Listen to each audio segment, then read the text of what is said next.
E aí galera, hoje eu vou explicar para vocês a diferença entre fazer exercício em cadeia cinética fechada e fazer exercício em cadeia cinética aberta, vantagens e desvantagens. Então se você nunca ouviu falar desses termos ou já ouviu falar e não entende direito, fica até o final do vídeo, que no final do vídeo você vai ter entendido direitinho quais são as diferenças entre fazer exercício em cadeia cinética aberta e fazer exercício em cadeia cinética fechada. Se você ainda não segue o canal, aproveita para começar a seguir agora, já curte o vídeo para ajudar esse canal a crescer e não esquece de compartilhar com as pessoas que podem se interessar por esse tipo de conteúdo. Eu sou o Cláudio Cotter do canal Físico Corredor e agora eu vou explicar direitinho para vocês o quanto é importante esse tipo de variação de estímulo que é fazer exercício em cadeia cinética fechada ou cadeia cinética aberta. Então eu vou começar explicando aqui os conceitos de cadeia cinética fechada e aberta, começando por cadeia cinética fechada.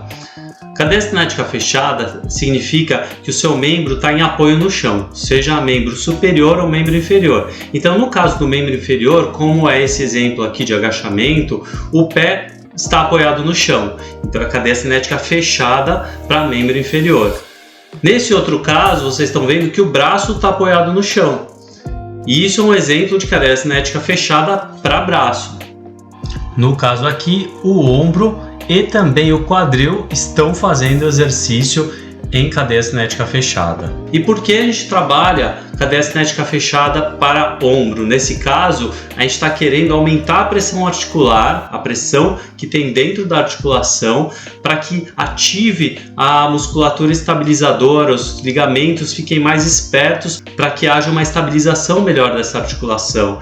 Isso vai acontecer também no membro inferior. Sempre quando a gente faz em cadeia cinética fechada, a gente tem uma cocontração, uma contração de todos os músculos que estão em volta da articulação, seja o que está fazendo a aceleração do movimento, seja o que está freando o movimento. Eles estão trabalhando em conjunto no sentido de estabilizar essa articulação por causa desse aumento de pressão da articulação e ativação das estruturas e dos sensores que estão em volta dessa articulação. Então a gente tem muita ativação desses sensores. Normalmente, os exercícios de cadeia cinética fechada têm amplitude um pouco menor de movimento. Já quando a gente fala de cadeia cinética aberta, a gente fala de um membro que está no ar fazendo o movimento. Então, no caso do membro inferior, a gente está falando de um chute, por exemplo. No caso do membro superior, a gente está falando de um arremesso. Aqui tem alguns exemplos de exercícios de cadeia cinética aberta para membro inferior, nesse caso, e para membro superior, nesse outro caso. É lógico que dá para fazer exercícios que tenham característica de cadeia cinética aberta para um braço e fechada para outro, como é o caso desse exercício aqui. Ou você consegue fazer exercício que tem característica de cadeia fechada para membro inferior e cadeia cinética aberta para membro superior, como é o caso desse exercício aqui. No geral, a gente tende a fazer muito mais exercício em cadeia cinética fechada para membro inferior e muito mais exercícios em cadeia cinética aberta para membro superior, porque é uma característica do ser humano. A gente anda sobre os nossos pés e a gente faz muitas atividades dinâmicas com os nossos braços, como arremessar, como pegar coisas, carregar pesos. Então isso faz com que essa seja uma característica tradicional para a nossa movimentação.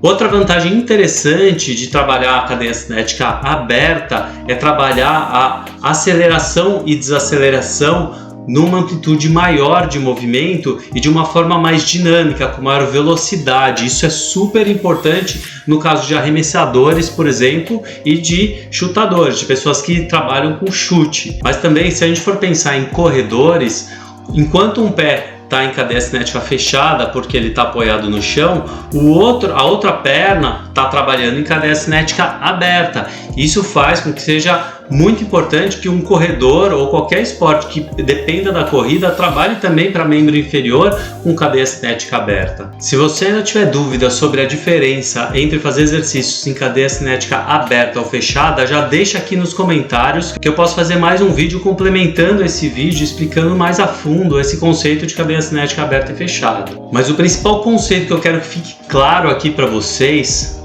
é a importância de variar os estímulos. Eu sempre falo aqui no canal sobre variação de estímulos, a importância que é variar os estímulos para as nossas articulações, para o nosso corpo, para que ele aprenda, os nossos músculos aprendam a estabilizar melhor nossas articulações e principalmente que a gente varie os estímulos também em posições, que a gente trabalhe em posições diferentes.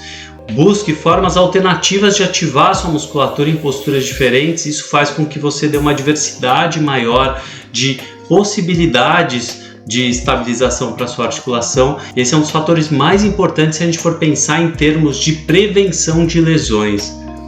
Então, se você gostou desse vídeo, não esquece de encaminhar para os seus amigos e aguarde os próximos vídeos aí do desafio 100 vídeos em 100 dias aqui no canal Físico Corredor. Até a próxima!